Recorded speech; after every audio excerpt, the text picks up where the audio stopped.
Salut la famille, bienvenue sur Animood, j'espère que tout le monde va bien. J'espère aussi d'ailleurs que tout le monde a passé de bonnes vacances. Nous on a pu se reposer pendant ce mois d'août, ça fait du bien. On est vraiment trop content de pouvoir vous retrouver pour cette rentrée. On a prévu quand même du contenu assez fou pour toute cette année. Donc préparez-vous, abonnez-vous à la chaîne si c'est pas déjà fait. Si vous êtes nouveau, bah écoutez, bienvenue dans la famille. On est parti pour un room tour, vous présenter comment on a réinstallé la pièce. Parce que oui, on a encore une fois déménagé. Effectivement, je crois qu'on est la chaîne qui déménage le plus en peu de temps possible. Oh merde! Oh c'est con ça! Mais bon, c'est pas grave, on a réaménagé tout ça d'une manière un petit peu différente de la première fois, puisqu'on est de retour chez Alban, on est de retour dans son salon, là où on était avant d'être dans le local, puisque le local c'était quand même temporaire, tout ça, ça restait prévu. Là, on va vous présenter notre pièce, comment est-ce qu'on l'a installée, c'est parti!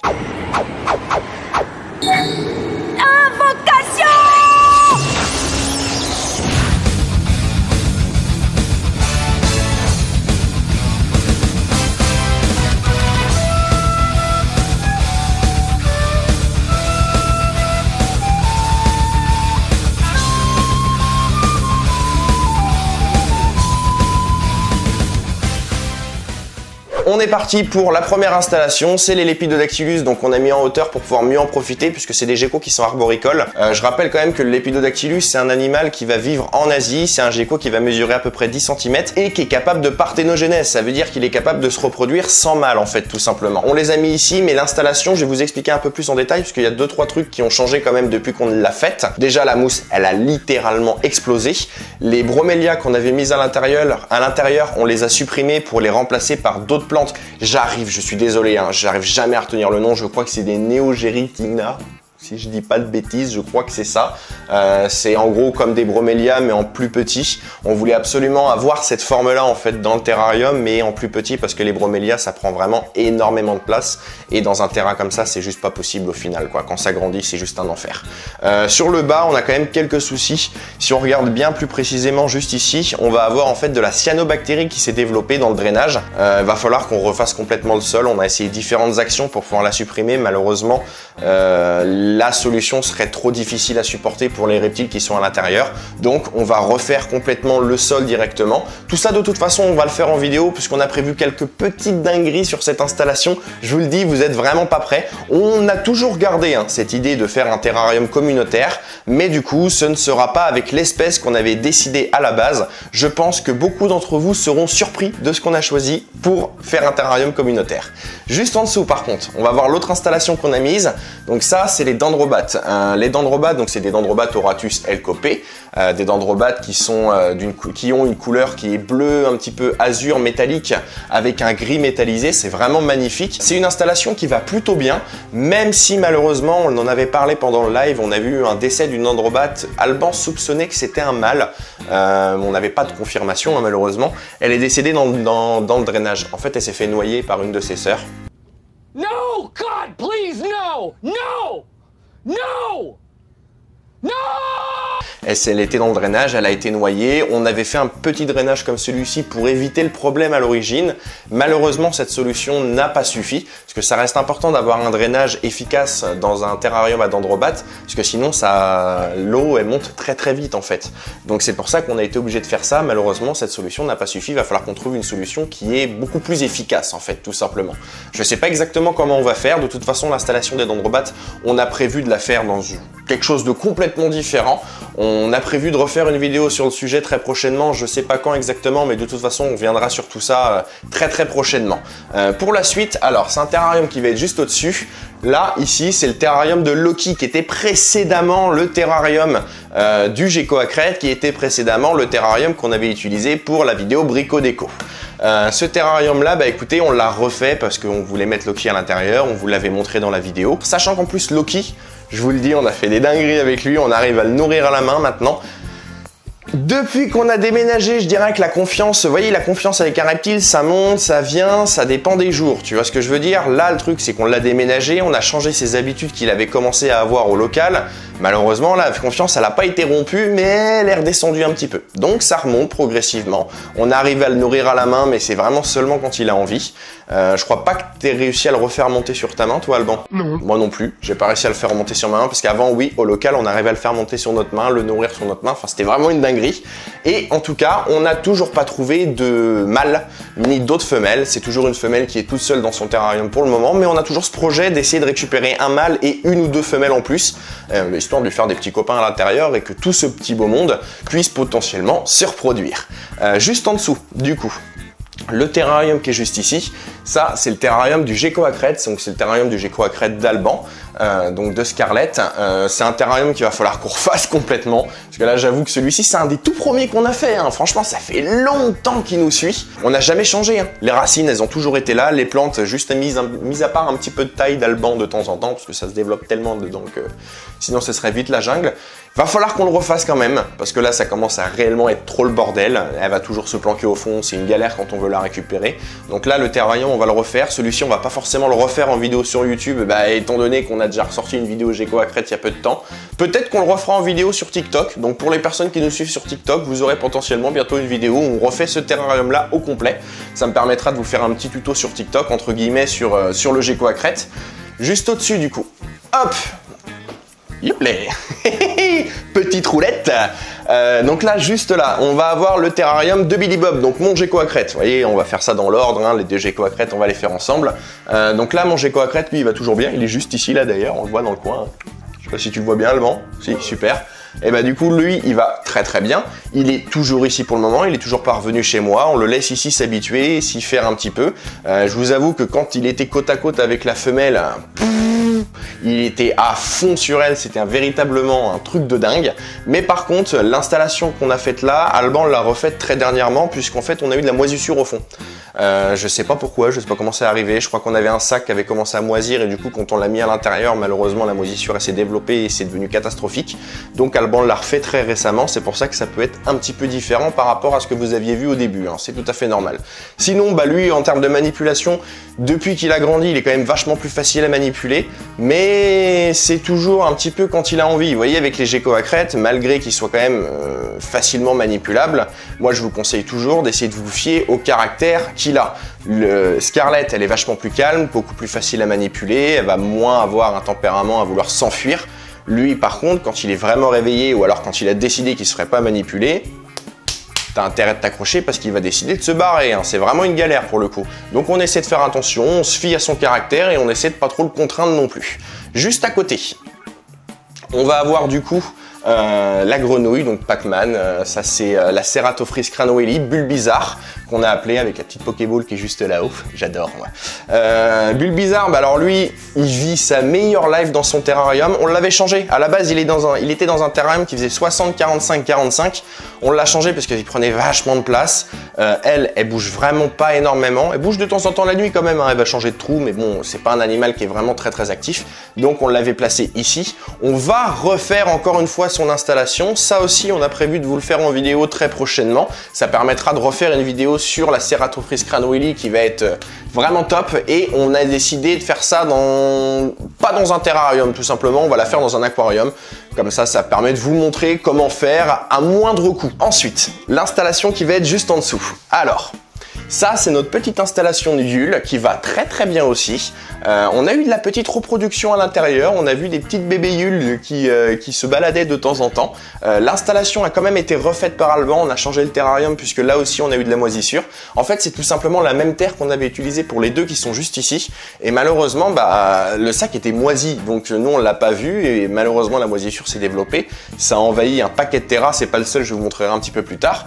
Mais lui, il y avait de la moisissure, donc Alban l'a refait dans les backstage comme on dit, mais en tout cas depuis qu'il l'a refait, tout va bien à l'intérieur, les Yules se développent bien correctement, on a de la reproduction comme je vous ai dit, elles se nourrissent plutôt bien je vous avoue, mais ça reste un animal qui est beaucoup enterré en fait tout simplement. Il va passer très peu de temps à la surface et c'est quand même très agréable de les voir de temps en temps à la surface, venir nous faire un petit coucou. Ensuite, on va se déplacer sur le côté. Pour rester un petit peu dans le monde du miniature, même si c'est un petit peu plus loin, on va commencer par les fourmis qu'on a placées juste ici, avec le nid qui est là et l'aire de chasse qui est au fond. Donc les fourmis, franchement, elles vont super bien. Effectivement, la vidéo qu'on avait faite, bon bah c'est pas celle forcément qui a fait le plus de vues. Nous, on en est très contents. On avait reçu quelques petites critiques constructives, hein, par contre, hein, qui nous disaient qu'on avait peut-être choisi un nid qui était un petit peu grand.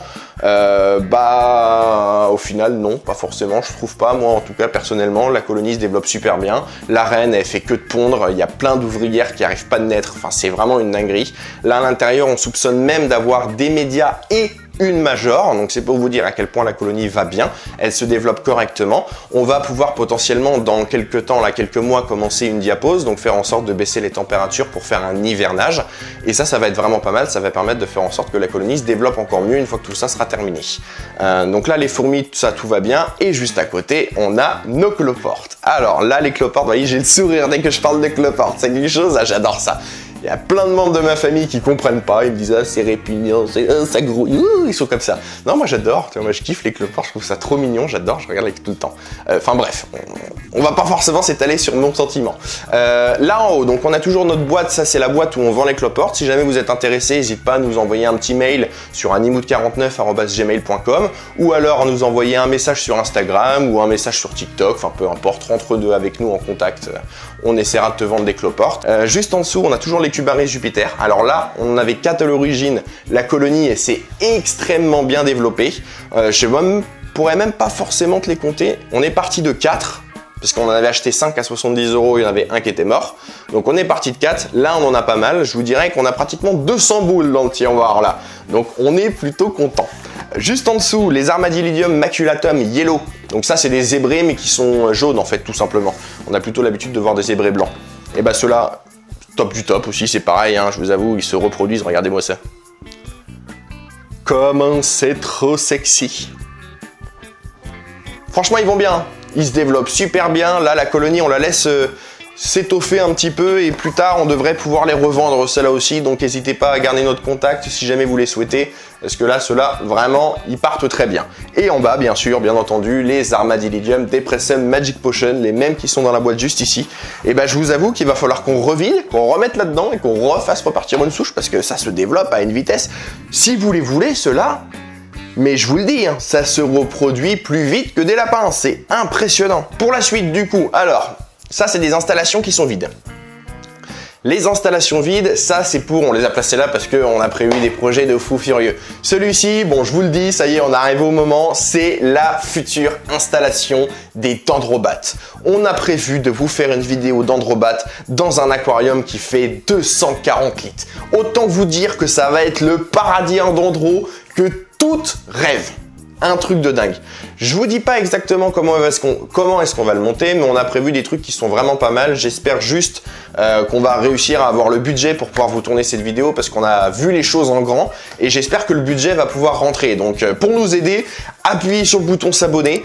Pour nous aider, n'hésitez surtout pas à vous rendre sur notre boutique en ligne. Notre boutique en ligne où vous allez pouvoir trouver différents produits avec plein de designs différents qui ont été réalisés par Art by Jack, que je remercie énormément. Et en fait, quand vous passez commande directement sur notre site, bah, l'argent que nous, on va gagner, on va pouvoir la réinvestir pour vous faire des vidéos de meilleure qualité. Et typiquement, la vidéo qu'on est là, enfin qu'on veut faire là, il nous faut un budget assez incroyable. Et pour nous aider, eh ben, c'est tout simple. Allez sur notre boutique, commandez des produits ou tout simplement abonnez-vous à votre chaîne, à notre chaîne, ça c'est gratuit et ça fait toujours plaisir et ça nous aide énormément pour les projets futurs. Juste en dessous du coup, ça, un autre projet futur. Je sais pas si vous le reconnaissez, à la base c'était le bac qu'on avait mis en fait sur le côté. Tiens Alban, je remonte le mur qui était là. Je sais pas si vous vous souvenez, à la base il y avait les deux installations qui étaient ici, il y en avait une à droite, une à gauche et le gros aquarium qui était au milieu. Regardez les vidéos qui datent à peu près du mois de janvier ou d'avant, vous retrouverez tout ça. Donc du coup cet aquarium là qu'on avait acheté, on voulait en faire un aquarium à la base. J'avais fait des calculs pour savoir si le sol supporterait la charge, parce qu'on est en appartement, donc au 3e étage, il faut faire des calculs qui sont assez importants parce que ça fait quand même 360 litres la bête là qui est juste ici. J'ai fait des mauvais calculs. Parce que finalement, quand il s'est avéré qu'on avait un petit peu le projet se rapprocher et tout ça, j'ai refait mes calculs et en fait, ils étaient pas bons du tout. Donc non, si on fait un aquarium là-dedans, j'ai peur qu'on passe à travers le plancher. C'est pour ça que l'idée, elle a sauté, c'est pour ça qu'on a prévu de mettre autre chose dedans. On est toujours en réflexion, on réfléchit sur 2 ou 3 espèces. Je sais pas si ça va être un pogona, une skunk, enfin quelque chose comme ça. Tout simplement une bestiole, enfin un reptile qui sera désertique. J'ai envie d'avoir un reptile qui vit avec du chaud, qui vit le jour plutôt. Un reptile avec on pourrait partager un petit peu plus et lui faire une installation qui est vraiment sympa en fait. On a envie de le faire kiffer, on a envie de le mettre bien, on a envie qu'il puisse avoir une vie qui soit au top du top avec nous en fait, tout simplement. Donc ça, je pense que cet aquarium là pourra répondre à ces critères là pour un pogona ou une skunk, ça pourrait être vraiment pas mal. Ensuite, sur le côté, hop, on va se déplacer. Et là, du coup, on va avoir l'étagère des serpents. L'étagère des serpents, donc en haut, on a Sarada. Sarada, elle, bon, elle va toujours bien, hein, je vous avoue, elle nous suit depuis le début de la chaîne. Ça a été la 2e ou 3e vidéo, si je dis pas de bêtises. Et elle va toujours aussi bien, elle mange toujours aussi bien. Je pense que vous l'avez remarqué par rapport à la vidéo qu'on avait déjà faite sur elle. Il n'y a plus de plantes. Bah ouais, c'est tout à fait normal. On avait fait l'expérience de mettre des plantes avec un serpent. Ça marche pas du tout, hein. Si vous voulez absolument mettre du verre à l'intérieur, je vous conseille juste de mettre vos plantes dans le terrarium, de le faire tourner au moins 3 ou 4 mois et potentiellement essayer de mettre une petite couleuvre à l'intérieur. Mais dès qu'on dépasse de la petite couleuvre, les plantes elles prennent beaucoup trop cher, donc il va falloir forcément passer par des plantes en plastique. Vous le savez, on n'aime pas les plantes en plastique, donc on a choisi la solution de pas de plantes du tout. Voilà, c'est beaucoup plus simple, non? On fait avec ce qu'on a. En dessous, Nagini. Alors Nagini, elle, je vous avoue, hein, on est vraiment trop content. Elle a toujours son caractère toute douce, tout ça, c'est vraiment top. Donc pour le coup, elle, on va essayer de faire en fait de la sensibilisation auprès d'enfants ou auprès d'adolescents sur les serpents, leur montrer que c'est pas forcément des animaux qui sont dangereux. Donc son installation, c'est pareil, hein, je pense que tu l'as remarqué, on n'a plus de plantes. C'est simple, c'est elle qui a commencé à ruiner ses plantes en première, pourtant elle est arrivée dans son installation après Sarada. Je peux vous dire à quel point, hein, on avait des plantes à l'intérieur, elle les a dégommé. On va refaire hein, les installations pour les serpents, c'est vrai que je vous l'avais pas dit pour Sarada. On a prévu de les refaire, je sais pas si on les refera en vidéo. Dites-moi en commentaire d'ailleurs hein, si vous avez envie qu'on les refasse en vidéo ou pas. Si vous avez envie de les voir refaites en fait tout simplement ces installations. Je pense qu'on va plutôt voir si on veut remettre du verre, essayer de mettre des tapis de mousse, ce genre de choses. Je pense que ça restera un petit peu mieux au serpent qui va tout simplement passer dessus. Ensuite, l'étagère d'aquariophilie. Alors, l'étagère d'aquariophilie, déjà dans un premier temps, on va avoir la gerbille qu'on a ici. On avait Mikasa qui était décédée, j'en avais parlé, je vais pas forcément remétaler sur le sujet. Mira Jane, elle par contre, va très bien. On arrive à la maintenir en activité toute la journée, on arrive à lui faire en sorte qu'elle s'ennuie pas en fait, tout simplement, et qu'elle déprime pas. Donc ça va, hein, puisque tous les jours, on l'active, on essaie de lui donner des petits insectes pour l'activer, lui donner des trucs à grignoter, c'est vraiment sympa. On développe en plus un lien supplémentaire avec notre gerbille depuis qu'on n'a plus l'autre, puisqu'on est un petit peu obligé de le faire pour son bien-être, tout simplement. Juste en dessous. Alors, je vais commencer par cet aquarium-là. Ça, c'était l'aquarium de Ryuk. Malheureusement, Ryuk est décédé d'une maladie. Ça arrive très souvent avec les combattants qui sont sélectionnés. C'est des combattants qui sont généralement un petit peu plus fragiles génétiquement. Lui a chopé une maladie, je ne saurais pas vous dire exactement c'est laquelle. Et malheureusement, cette maladie a été fatale pour lui. En tout cas, malheureusement, Ryuk n'est plus là. Le bac, on l'a laissé tourner quand même parce que je pense qu'on va quand même le réutiliser pour d'autres poissons. Mais je ne sais pas encore pourquoi pour le moment. Sinon, la petite installation qui est juste ici, ça, c'est la Philippus. La petite Philippus, écoutez, elle va toujours aussi bien. Elle grandit de ouf, on la nourrit de temps en temps. Enfin, franchement, tout va bien pour elle. Elle vit sa meilleure life à l'intérieur. Sur le côté ici, là, c'est l'installation du crabe vampire. Le crabe vampire, lui, bah écoutez, hein, il vit toujours sa meilleure life. Alban, quand il le nourrit à la pince, maintenant il ressort à chaque fois, il vient nous voir, il chope sa petite proie, il bouffe devant nous. Enfin, franchement, c'est une dinguerie. Le crabe vampire, il va super bien depuis qu'on est revenu ici et qu'on n'est plus dans le local. On le voit beaucoup plus et ça, c'est vraiment agréable parce que le crabe vampire, c'est déjà un animal qui se cache beaucoup. C'est un animal qui est crépusculaire. Alors en plus, si jamais tu peux jamais le voir, même quand tu essaies de le nourrir à la pince, voilà, c'est pas foufou quoi. Mais bon, depuis qu'on est revenu ici, je pense qu'il fait un petit peu plus chaud et c'est pour ça que le crabe vampire sort un petit peu plus. On va passer à la suite. Là, c'est l'aquarium du coup des apistogramma. L'aquarium des apistogramma, lui, il tourne, mais alors du feu de Dieu, il va toujours aussi bien. La reproduction qu'on a eu à l'intérieur, on en avait parlé pendant le live aussi. La reproduction qu'on a dedans, écoute, se développe très très bien. C'est vrai que quand on jette un petit coup d'œil, on voit toujours quelques petits, on n'en voit pas non plus une dizaine, mais quand on cherche bien, on en voit, j'en ai un qui est juste ici devant moi. Voilà. Pas besoin de chercher longtemps avant de trouver un petit. Les petits, là, ils doivent faire à peu près, je dirais, un petit centimètre. Donc tout se développe correctement à l'intérieur. Le mâle et la femelle, bah on voit bien qu'ils ont chacun leur territoire, hein. Les apistogramma, de toute façon, c'est ça, c'est des poissons qui sont très territoriaux. Ils ont besoin d'avoir leur petit coin où ils sont cachés l'un de l'autre. Donc la femelle, elle traîne souvent plus à gauche et le mâle, il traîne souvent beaucoup plus à droite, en fait, tout simplement. Mais sinon, tout va bien à l'intérieur. Alban, il a fait énormément de taille. Parce que je vous dis pas, hein, le bac, on le fait tourner avec un courant qui est très faible. Le filtre, il tourne au minimum. Donc du coup, en fait, on a beaucoup de crasse qui s'accumule au fond. Surtout avec toutes les branches, les feuilles mortes, tout ça, ça se décompose. Et ça met vraiment beaucoup de saloperies dans le sable. Donc Alban, il passe beaucoup de temps avec un tuyau pour aspirer tout ça, faire en sorte d'entretenir le bac. Il a rajouté en plus des crevettes à mano qui ont aidé énormément à bouffer les algues et les champignons qu'il y avait sur les racines. Ça a fait un taf extraordinaire. Donc c'est beaucoup de patience l'aquariophilie. C'est un petit peu la règle d'or, c'est beaucoup de patience et il faut voir l'avenir pour essayer d'y aboutir, tout simplement. En dessous, on a toujours un aquarium aussi. Ça, c'est un aquarium, je sais même pas combien de temps ça fait qu'il est là. Il tourne depuis des années. La racine qui est dedans, là, celle-ci, c'est ce qu'on disait avec Alban. Ça doit faire des années qu'elle est dans la flotte et qu'elle n'en est pas ressortie. C'est un truc de dingue. Dedans, on avait le Sewellia, 2 crevettes à mano qui sont passées là-dedans. Et on avait aussi un gourami. Le gourami, lui, est décédé il y a très peu de temps. Mais là, il est décédé de façon tout à fait naturelle. Il est mort de vieillesse, hein. Je vous avoue que c'est un gourami qui avait plus de 4 ans. C'est plutôt beau pour un gourami miel, hein. C'est censé vivre à peu près 3-4 ans, donc il était dans les clous, hein. Il n'était pas extraordinaire, mais c'est plutôt beau quand même, c'est assez louable, donc c'était un bon petit gourami qui a fait son temps et qui a eu une très belle vie, hein, pour le coup. Vraiment, il a vraiment eu une belle vie. En plus, le Sewellia qui est à l'intérieur, bon bah lui, il n'a pas changé de caractère. Il va toujours aussi bien, c'est toujours un Sewellia avec un caractère à la con, mais vraiment un caractère à la con. On n'a pas essayé de lui remettre des femelles parce que, bah... on n'a pas envie de faire souffrir des femelles en fait. C'est un petit peu ça le truc, c'est que si on met des femelles Sewellia, on sait très bien qu'elles vont passer un mauvais quart d'heure, donc pour leur bien, il vaut mieux pas qu'on le fasse. Maintenant que j'ai fini de te présenter un petit peu tout l'aménagement de la pièce qu'on a là, bah, je pense que tu dois te dire qu'il y a un manque des animaux. Effectivement, on vous a pas encore montré Kelly, c'est normal, on lui a mis une pièce complètement dédiée. Enfin, je dis on, mais en fait pas du tout, parce que moi je vis pas ici, tu vois, moi je vis avec ma famille, chez moi, tu vois. Mais en tout cas, Alban, il lui a fait une pièce complètement dédiée. Pas qu'à lui, parce que si tu te souviens bien, au live, on vous avait fait l'annonce du coup des nouveaux petits oiseaux. On vous avait fait l'annonce des tuis, de Kiwi et de Zoro, 2 petites tuis qui sont vertes et magnifiques. Je les adore, elles sont trop mignonnes. Mais en tout cas, on a quand même une petite surprise à vous montrer. C'est quoi, je vais pas plus en parler. Le mieux, c'est de vous montrer. Allez, suivez-moi.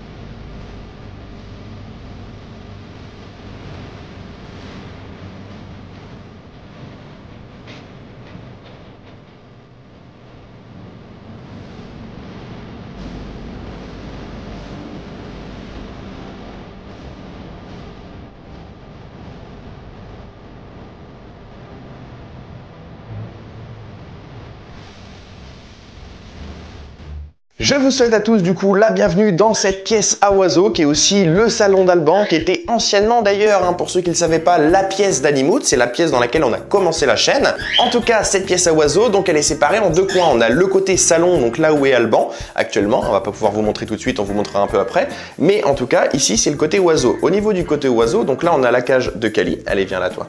On a la cage de Kali, donc son installation qu'Alban refait un petit peu tout le temps, hein, il l'entretient un petit peu tous les jours. Vous voyez les jouets qui sont à l'intérieur, les jouets qui sont extrêmement colorés, ça c'est des jouets qui ont été faits main, c'est Alban qui les fait tout seul, il y en a un petit peu partout ici. Je pense qu'on va vous faire une vidéo sur le sujet de comment fabriquer des jouets tout seul, parce que les jouets pour oiseaux, le prix peut vite grimper, et pour nous, on n'a pas un gros portefeuille, donc si vous êtes un petit peu comme nous, on va vous montrer comment faire des jouets pour oiseaux qui sont assez efficaces, puisque je vous le dis, hein, tous les oiseaux ils sont très contents avec cela. Donc ça c'est l'installation de Kali, juste à côté de Calypso du coup, qui est juste ici, donc ça c'est l'installation de Luna, c'est un oiseau que vous n'avez pas encore eu l'occasion de voir malheureusement, enfin malheureusement pas forcément, puisque ça fait que 3 semaines qu'elle est ici, donc on va pas non plus tout vous montrer, on va pas se presser, mais je pense que là c'est une belle occasion de pouvoir vous la montrer. Donc ça c'est aussi une calopsite, mais contrairement à Kali, c'est une calopsite qui est EPP. Kali lui c'est une calopsite EAM, donc éduquée à la main. Et EPP, ça veut dire éduquée par les parents. Donc ça veut dire tout simplement qu'elle est beaucoup plus proche d'une sauvage, contrairement à Kelly qui est quand même vachement plus proche d'un être humain. Pour la suite, alors je vais me mettre de l'autre côté, on va parler un petit peu des Twi Célestes. Les Twi Célestes, ça fait déjà quelques mois qu'elles sont ici. On vous en avait déjà parlé pendant le live en fait, tout simplement. Donc elles sont deux, ce sont deux Twi Célestes qui sont EPP, elles sont vertes. Il y a Kiwi et Zoro à l'intérieur. À la base, on avait acheté un couple, un mâle et une femelle, mais on suspecte qu'il y ait carrément deux mâles à l'intérieur. Et Kiwi, lui, va être un petit peu plus jaune, Zoro va être complètement vert. Ils ont chacun leur tempérament et un caractère qui est complètement différent, c'est plutôt cool. Un énorme merci la famille d'avoir regardé cette vidéo comme d'habitude. Et oui, on est reparti sur un room tour, on vous a montré un petit peu les installations, comment est-ce qu'on les avait mis, surtout dans le nouveau déménagement qu'on a fait, bien entendu. On vous avait pas forcément montré le déménagement puisque ça on vous l'avait déjà expliqué avant, donc c'était pas vraiment utile de refaire une vidéo sur le sujet. Mais en tout cas, nous on est vraiment très contents d'avoir pu vous montrer toutes nos installations et de vous montrer un petit peu les nouveaux animaux qui sont arrivés, comme Luna tout simplement. C'est carrément cool. Si jamais toi, écoute, par exemple sur les jouets pour oiseaux, tu avais des petits conseils, ou alors si de ton côté tu as vu dans nos installations des petites choses à améliorer, ou alors toi si tu avais des questions sur des installations, comment est-ce que tu aimerais pouvoir faire les choses, écoute, n'hésite pas à nous laisser directement un commentaire. Je serais ravi de pouvoir y répondre et ravi de pouvoir échanger avec toi directement. Tu vas aussi pouvoir t'abonner à la chaîne pour qu'on ait un maximum d'abonnés, parce que oui, effectivement, malheureusement, on n'a pas réussi à atteindre l'objectif des 10 000 abonnés avant la fin de l'été, mais c'est pas grave, on ne baisse pas les bras. Cet objectif, vous savez quoi, on va le gonfler un petit chouille, on va monter à 15 000 et ça va être 15 000 avant la fin de l'année. Alors je compte sur vous, j'espère sincèrement que vous êtes chaud, que vous êtes avec nous, appuyez sur le bouton s'abonner pour qu'on puisse avoir la chance d'atteindre les 15 000 abonnés avant la fin de l'année, ça me ferait énormément plaisir. Tu vas aussi pouvoir nous rejoindre sur les réseaux Instagram, TikTok et Facebook pour voir un petit peu toutes les dingueries qu'on peut sortir, voir un petit peu des vidéos, des photos de tous les animaux qu'on peut avoir au studio. Et la famille, moi je suis trop pressé de te retrouver la semaine prochaine. C'était Matt sur Animwood. Je vous fais des bisous. Ciao!